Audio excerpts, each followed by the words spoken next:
শুভ সকাল বন্ধুরা, রোজিনা আর কে ব্লগ চ্যানেলে সবাইকে স্বাগতম। তা সকালবেলা ছেলেদের স্কুলে লাঞ্চ বানিয়ে দিলাম। ওখানে দিয়েছি হলো আমি একটু এগ রোল বানিয়ে দিয়েছি, আর এইখানে এই বার্গার বানালাম সকালবেলা আফ্রিদির পাপার জন্য। আর এখানে ছেলেদেরও দিয়ে দিয়েছি বানিয়ে, কারণ ছেলেরা একটা করে বার্গার বানিয়ে দিয়েছি, খেয়ে যাবে।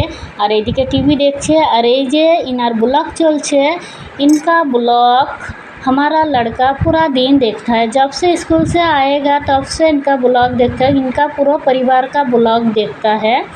उनका ना कि बहुत अच्छा लगता है इनका ब्लॉग देखने में।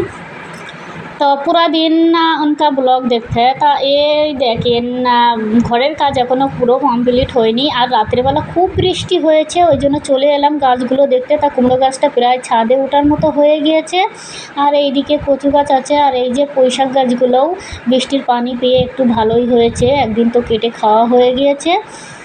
আর এই যে দেখেন এত বৃষ্টি হয়েছে, পিছন থেকে দরজা মানে নিচে দিয়ে পানি ঢুকে গিয়েছে। আর আফ্রিদির পাপা এখনও ওঠেনি, এখনও শুয়ে আছে। এবার ওনাকে ডাকবো, ডেকে বাচ্চাদেরকে দিয়ে আসতে বলবো স্কুলে, কারণ ওরা গুছিয়ে রেডি হয়ে গিয়েছে। আর এই যে ভোরবেলা উঠে আমার এই বড়ো ছেলে, ও সকালবেলা কি করবে, চাবি নেবে, ওর পাপা চাবি নিয়ে মোটরসাইকেল চালাবে। ওর খুব চালানোর শখ, কিন্তু ভয় লাগে এপাছি তো ভারী গাড়ি যদি পড়ে টড়ে যায়। আর এই যে ঘরের সামনে একটু মাটি দিয়ে ইট দিয়ে ঘিরে দিয়েছি, দিয়ে গাছ লাগিয়ে দিয়েছি। এই যে গাছগুলো, এই গাছটায় ফুল হয়েছিল, ফুলগুলো শুকিয়ে গিয়েছে। আর এইদিকেও গাছ আছে, আর এইদিকে গাঁদা ফুলের গাছ আছে। আর এই যে ছেলেরা ব্যাগ নিয়ে রেডি হয়ে গিয়েছে, ওদের স্কুলে যাওয়ার টাইম হয়ে যাচ্ছে।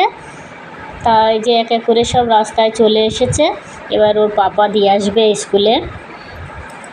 কারণ সকালবেলা 5টার সময় উঠে আগে ছেলেদের স্কুলে লাঞ্চ বানাতে হয়, ওদেরকে রেডি করে দিতে হয়, কারণ ওদের সাড়ে 6টায় বাস চলে আসে। আর এদিকে আফ্রিদির পাপার জন্য একটু চা বানাচ্ছি, ছোটো হাঁড়িতে অল্প করে চা বানাচ্ছি, কারণ আমি সকালবেলা চা খাই না খালি পেটে। তা চাটা আমার বানানো হয়ে গিয়েছে, এবার আমি একটু ছেঁকে দেব।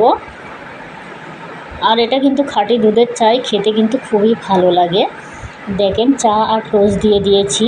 তারপরে এখানে বার্গার বানাচ্ছি, কারণ সকালবেলা আজ রুটি বানাইনি, ছেলেদের এগ রোল করে দিয়েছি। আর আমাদের জন্য এই বার্গার বানাচ্ছি। আর ছেলেদেরও একটা করে বার্গার বানিয়ে দিয়েছি, ওরা খেয়ে গিয়েছে।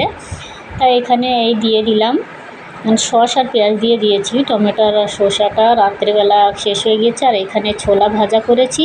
তা সবাইকে